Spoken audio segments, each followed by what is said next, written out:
Hi everybody, this is TheHande. And as you can see, this is Super Mario World. And I'm hitting start. And we're gonna start with the empty game number 1. And apologies ahead of time that I might not be playing as well as I normally do in this game, because I am actually just watching the video capture window while I'm doing this. But I'll give this the old college try, as they say, and I don't know yet if I'm gonna do this, if I'm gonna make a full series of this, or if this is just going to be a one-off. Yeah, I can definitely see that there's a bit of lag, but actually it's not bad. It's not actually bad. So I'm gonna be doing yeah. I'm just gonna do a little run of Super Mario World here, and I've actually mentioned before that Super Mario World isn't really one of my favorite Mario games. I mean, I like it fine, but I am definitely more of a Mario 3 guy. So, you know, and I have a Let's Play of that on this channel as well, for you to enjoy if you want to see that. There are some neat features in this game, but I think the fact that I played this pretty late, like I think we got the Super Nintendo, I think back all the way on the Christmas of '94, from context clues. I've been able to determine that, and from the fact that Donkey Kong Country was already out before we got our Super Nintendo, so that's why. You know what? It isn't actually bad. It isn't actually bad playing this on the capture window. I was sure that I might have bigger problems, but I did play all of Quackshot like this. But Quackshot is admittedly a pretty easy game. But yeah, just so that I would record a little fun one-off of this at least until I get around to. I was going to do another one of Shining Force episode, but I thought I'd just do a quick fun game, like just a quick fun run of this, because you know, I've been talking a lot about this game in past Mario games, and actually there might be, I'm not sure yet if I'm gonna do it as a Let's Play, but I might actually do a video on Super Mario Sunshine, because I just recently played through that game. I'm not sure if I talked about this in the Shining Force episode. I don't think I did, but I recently played through Mario Sunshine on the Switch. My sister has a Switch. So I'm planning on maybe doing a little review kind of video talking about that, because I, for the longest time, had the complete wrong idea about that game, that I assumed... I had assumed that that game... was a particularly like difficult Mario game to complete, because I was under the impression that in order to get into the final level of the game, you had to get all the shines from all the levels. And until I just recently played through the game again, I finally discovered that that wasn't the case. And here's one of my favorite things about this game, of course, because you get to play, you get Yoshi. But I've said it before that I actually vastly prefer Yoshi's Island to this. And you know, I have a Let's Play of that on my main channel with Minna. Anyway, so until recently, I finally found out that actually, and this is relevant because I think, yes, in 2019 I was actually trying to beat Sunshine, and I was getting stuck because the final shines in almost all of the levels, including you know, the first level, are just really frustrating. And until I realized, like, oh, you only have to beat the Shadow Mario levels, then I got interested, and so I have a little run of the game going right now, where I'm trying to get all the Shadow Mario levels, and I have already gotten all the Shadow Marios in from all except the two levels. The thing that I'm discovering is that Mario Sunshine is actually probably one of the easiest Mario games to beat because of that. But yeah, you know, it does have its problems, obviously. That's kind of a Mario game. That's kind of a Mario game that a lot of people seem to have a lot of problems with. But you know, I still enjoy it. But it's because of the structure. I have a huge problem with it.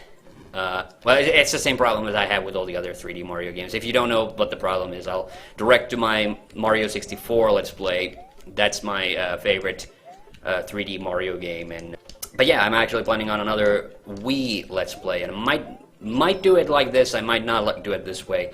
I am noticing there is ever so slightly when I start moving really quickly there. I do feel like I kind of lose control a little bit. Oh yeah, and another funny thing is actually today I've been playing.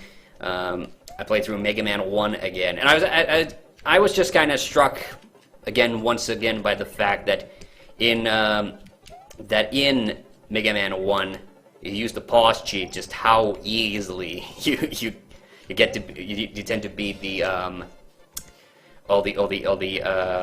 final few bosses of the game. Like literally, you can just pause cheat your way through the final gauntlet of the game. Where you have the rematches against the Robot Masters and what have you. So yeah, though I will say though about this game though, I do think it actually has a really good soundtrack. I'm actually reminded of that because I did the soundtrack ranking for Mario 64. But yeah, I've always enjoyed the music in this game. Like definitely. Oops. Okay, I was trying to grab that shell to get the P block, but. Oh, I can get it this way. Okay. And don't get me wrong. There's certain things about this game that I like. I like the fact that the Koopalings are in this. Like they're the bosses in all of the different levels. And I do think it's fun that you get to re-experience levels. Like it is a bit of shame, I think, a little bit that in Mario 3 when you beat a level, like you can't then replay them unless you use the magic whistle to go back to an older world, which, in that game there's really no reason to do that. I mean, technically, I guess you could use it to stock up on items, but it's such a risky thing to do that, yeah, and Iggy is the first one. Yes, Iggy, then I think it's Morden in the second world. And the third world, is it Wendy in the third world, or is she fourth? That's the other thing, like, I do think. Well, I guess in a way, I guess this is maybe a more of a preference thing, but I also do not like the fact that the worlds in this, some of the worlds in this, like World 4, basically. Well, they're all on the map, so it's kind of whatever. But like World 4 is literally like 2 levels, and then it's the castle. And I do feel like they cheaped out a little bit on that. Like I also get maybe I get it. Mario 3. The thing about Mario 3 when I did the Let's Play, the full playthrough of that, I was a bit struck by the fact that how short a lot of the levels are. But the same is kind of true here. So I get that maybe Nintendo wanted to maybe Nintendo just wanted to ease up a bit and oh, this is freaky as hell. I do think this is one of the outstanding features of this game. Is like just the abundance of creepy shit. I remember because I had an old series called the Nintendo Attic where I talked about all the creepy shit in Mario 64. But I do have to say, yes, this game was had some creepy Mario shit already. Because how goddamn frightening is it that there's just this is the first castle. Like, granted, it is a castle level, and oh no, oof. Actually, it's funny because in Sunshine, when you get Flood for the first time, it flashes it shows footage of like old Mario games, and I think this fight is one of the fights that's shown in that collage of like old Mario footage. I think it shows footage from like. Yeah, I think it shows from Mario 1. I don't remember if it, and yes, from this and also 64. I don't remember if it shows anything from Mario 2. Yes, Mario has defeated the demented Iggy Koopa in Castle 1 and rescued Yoshi's friend who is still trapped in an egg. Together, they now travel to Donut Land. Oh yeah, that's the other thing. All the places have food-related names. The Donut Land especially I remember because of Super Mario Kart. And also in Mario Kart 8 because they actually, it was one of the revisited tracks in that. Yes. Oh yeah, and this I will say is a bit bullshit. I don't know. Maybe this was just the convention of the day, but like the save game, how you can only save. Oh god, I could have gotten the feather. Wait a minute. I think I could get that guy to respawn. I really want to get the raccoon power. You know, the magic feather in this, and you know, Cape Mario. You know, is not as cool in my opinion as the raccoon power in Mario 3. I'm gonna be totally honest. Oh, is he not gonna come back? I guess not. Shit. Okay. But you know, I do always like it when you get to hover or float in these games. Oh, there's one. There's one, the shiny. Oh, god damn it!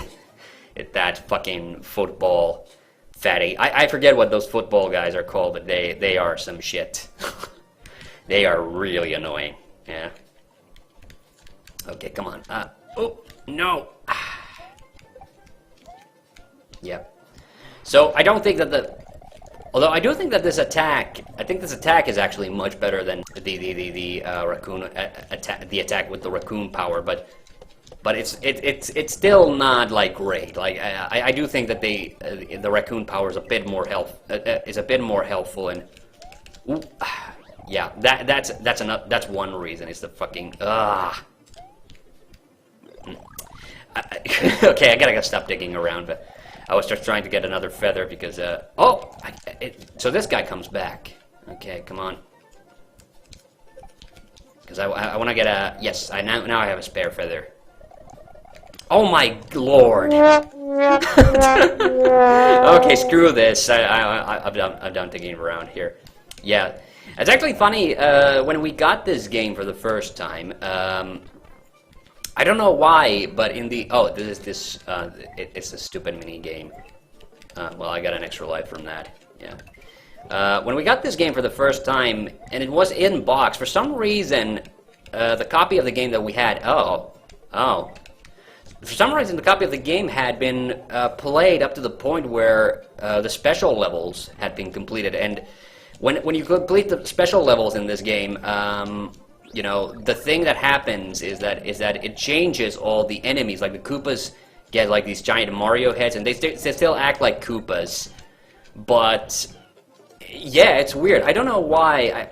I have to assume somebody had borrowed the game and had finished it all the way, like 100%ed it, which is weird. I have no idea why was it in the box like that. But then we deleted the save and started over. It was confusing for me for a while because all the levels were open, and I didn't know like why are all the levels open. So that's another thing that probably like kind of ruined this game a little bit for me, because I got to see the whole game world in its entirety without actually getting to play the game. And the truth is, like, I've never been able to finish all the special levels. Like, the special levels are just insanely difficult. Fun, sure, they definitely are fun, and it's a fun little secret here. But yeah, the thing oh, and here's Buzzy Beetles. Yeah, but the thing about these, oh no, no, all that trouble of getting that fucking, that frickin', you know, feather, and now I went and lost it. Yeah.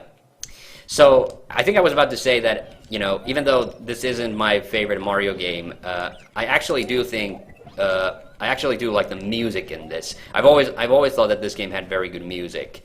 And it's also true for Sunshine. Like, I think the music in Sunshine is really, really nice. I do think it's a bit annoying that, you know, the whole game just has that tropical setting. It does lack like a little bit of level variety. Like, that's probably my like #1 gripe with Sunshine. And yes, it's also like, you know, Mario games typically don't have like bad controls. I'm not gonna go for the green fortress. Like, I'm gonna, you know, I think we have. Well, we have more than plenty of time to get through to the second castle. But yeah, so Sunshine is kind of like the game. I've always.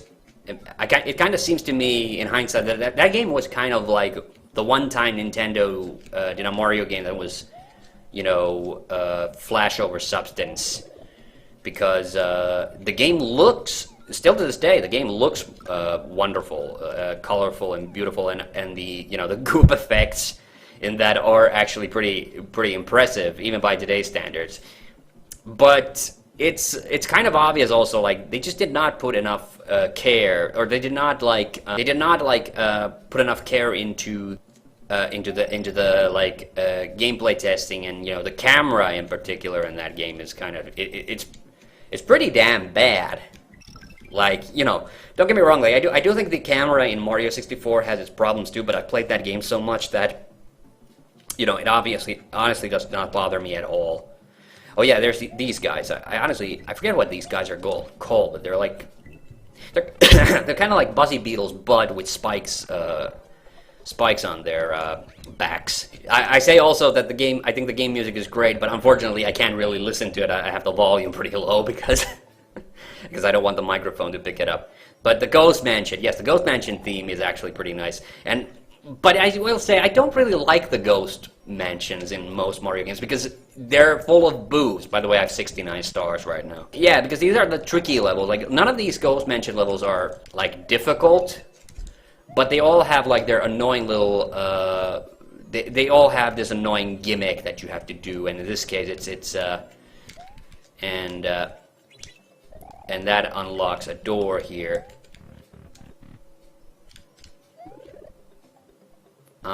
Okay. Oh wait, yeah, no. I got this mixed up. So you get the P switch. Oh no, you don't get the P switch here. So sorry, I forgot. So there's two different rooms, and in this room, no. Okay, what the hell? Okay, I gotta get. Oh, it was this easy? It was this easy? Okay. I thought there is a second entrance to this Ghost Mansion, or second exit out of this Ghost Mansion, because I know there's a secret level. Well, it's not a level, it's more like a little bonus area that opens up, a path that goes like north upwards. And I guess this is the Mario game that is like, if you like finding secrets, then I think this is your Mario game, because this definitely, beats the pants off Mario 3 in the secrets department. But then the actual main game is honestly a little bit like simplistic and straightforward. Like, that's something I have a bit of a gripe with this game. That it's just a bit too straightforward. And like I said, like World 4, quote unquote, is only 2 levels. I think World 6 is also like the Forest of Illusions isn't very long either, and the only reason it takes you a while to get that is only. Oh, here's the fucking fuzzies. I hate it. I hate these things. In Super Mario 3D World, they were also annoying. Yeah, but yeah. So like the Forest of Illusion is another good example, like where it's not a very long world, but in that level, I mean in that world, you have to get all the. Oh, it's another bonus game. In that world, you have to find the secret routes if you want to get out of the forest and get into the the castle. So that's the other thing. Like I kind of maybe in Mario 3 you could say that there was a bit of an inflation problem with that. There were maybe more levels per world than necessary, but at the same time, like I kind of like that. That's the thing I always kind of like about Mario 3, that it is such a gigantic game. There's just a lot of content in there, and oh yeah, that's what the stars do. So when you get yeah, I'm doing a poor job here. Okay, whatever. Okay, I got one. That's a bingo! So, in Mario 3, like, even though there are, like, maybe, like, slightly insane amount of levels, it never feels like those levels are, like, none of the levels feel, like, fillery. None of them, like, feel... I think Nintendo just had a really, really, really good, had a really good, their level design game on Mario 3 was just on point. And because of that, like, it never feels... Even though some of the levels could be a bit bullshit, like, I will say, like, you know, I talked, you know, the World 7, the castle in World 7, the mini fort before the castle, you know, what is like, I really have a beef with the opening of that level. It's basically like if you do not have a P-wing at that particular point in the game, like, you know, it's game over, man. Oh god, almost lost Yoshi there. Here come the parachute Goombas. Yeah, this is supposed to be like the alternate Goomba design that they made official later in the Mario canon, but yeah, whatever. It's always weird too because we played on the Switch. We played Super Mario Party, which is like, I guess, Mario Party 11, I guess, officially. So, you know, and that had Monty Mole. So Minna usually plays Daisy in any of the Mario games that, you know, Mario Parties and whatever, but she really likes playing as Monty Mole. And this is the game that introduced Monty Mole, but Monty Mole in this game actually doesn't look anything like he does in that later game. I actually think that design is based off of oh, here's the little Thwomp Jr., if you will. Yeah, I think that design might actually be based off Mario 64, like the mole enemies and that. So I guess those were the... Yeah, you can actually... Yeah, the corkscrew jump, I will say, that's kind of fun. But yeah, this game gets game gets like a hella intense by world. Wait a minute. Now, don't get... Possibly already like Vanilla Zone, which is, or Vanilla Dome, I forget what it's called, but inside the cave. But yeah, that's the thing like I really just don't like about this game, that it's a little bit too much like Mario 3.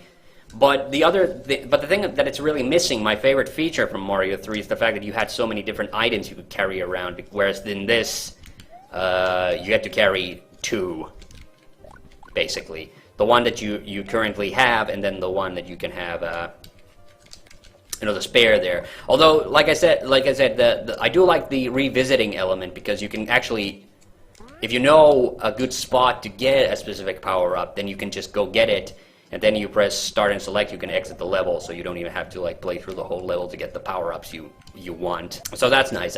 Actually, there's something about these dry bones. I think I gotta check, but I think maybe in a later castle level, like the dry bones have like wings, and when they have wings, they actually throw bones, and that was something that took me for a loop in Mario Maker, because I thought that was something that they didn't actually do, but it turns out that I guess they do that. Oh, I should have gotten that. Oh yeah, but this is a super easy. Like Morden goes up on the ceiling, falls down. Oh, I could have jumped on him. Yes. Yeah, all of the boss fights are pretty easy because you basically just you just pop him on the head 3 times and that's it. Which is to say, like, you know, which really isn't any different from a normal Mario game.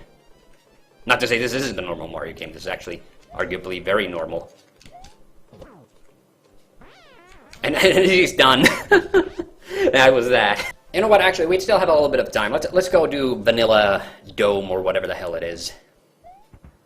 I did like this though, that he has all these different ways he destroys. Yeah, Vanilla Dome. Yeah, that's where we go. He does have all these different ways he destroys the castles. This is actually pretty fun. So don't get me wrong. I do think there's a lot of great production value in this game, but I do think it's you know, I just prefer Mario 3 overall. Like there's god damn it.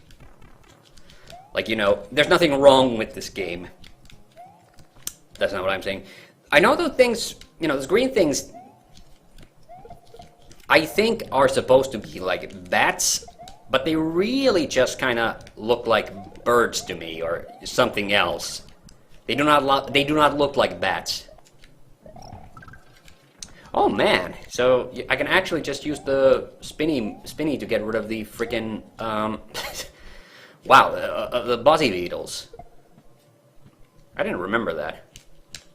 Oh, come on. Mario, don't be a dick. Yes, alright. Yeah, that definitely makes the Buzzy Beetles way less threatening, though, because in Mario 1, and I do have a one-off of Mario 1 on this channel as well. Like in Mario 1, I remember when the Buzzy Beetles showed up for the first time, like it was so it was so nerve-wracking because, oh, I have a Starman.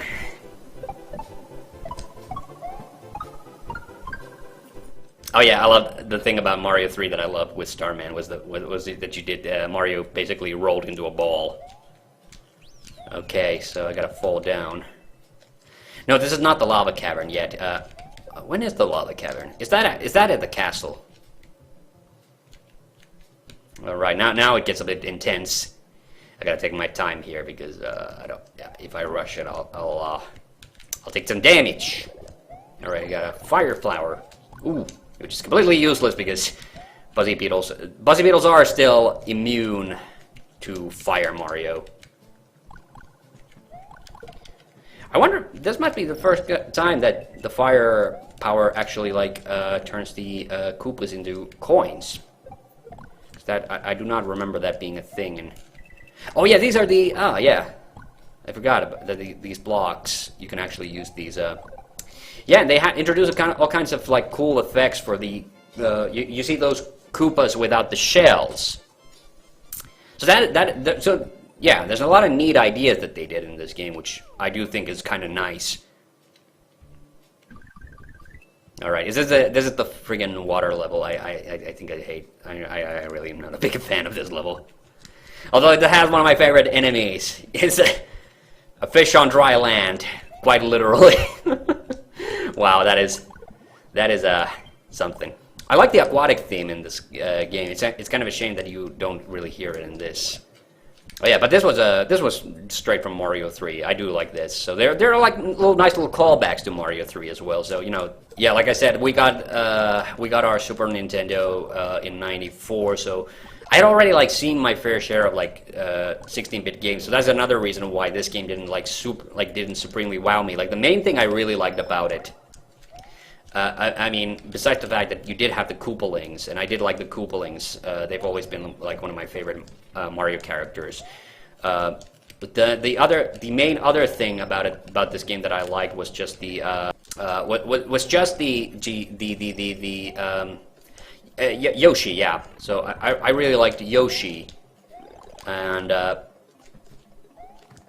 so you can probably guess that when Yoshi's Island then came out the following year. Oh no, that's the yeah. He cloned himself.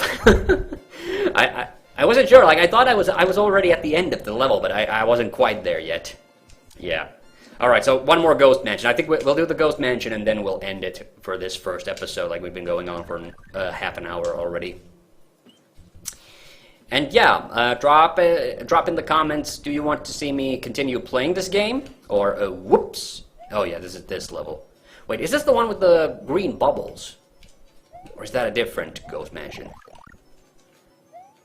I remember those green bubbles. Oh yeah, and I should probably clarify. So we got 2 games when in '94 when we got this game. And yeah, oh here's the Big Boo. I love that. So oh yeah, in a previous episode, I don't remember, some Let's Play, I was trying to remember all the different games that we had on the Super Nintendo, and I couldn't remember, honestly, all the games that we had. And there was one that we did have as kids, which is weird that I completely blanked out. Like, I remembered all the fighting games and stuff, but we actually had Theme Park on Super Nintendo. And it's so funny. Yes, this is the one with the green bubbles. Oh, and I did not do the... Whoa, okay, I screwed up there. I was supposed to do the corkscrew jump on it, and almost did not. Yeah. I really like the design of these bubbles, but they are a bit annoying. Okay, yeah, here we go. So, yeah, we had Theme Park growing up for the Super Nintendo. Ooh, okay. This is the thing. Yes, I think like a door will appear here. And that's the exit. Yes, it is. Yes. So, yeah, I blanked out on that, but the games that we got growing up on the Super Nintendo, first 2 games were Super Mario World and the Teenage Mutant Ninja Turtles, Turtles in Time. And that was the end of the episode. Alright, but I hope you enjoyed watching me play this game. And see you on the next one. Bye-bye.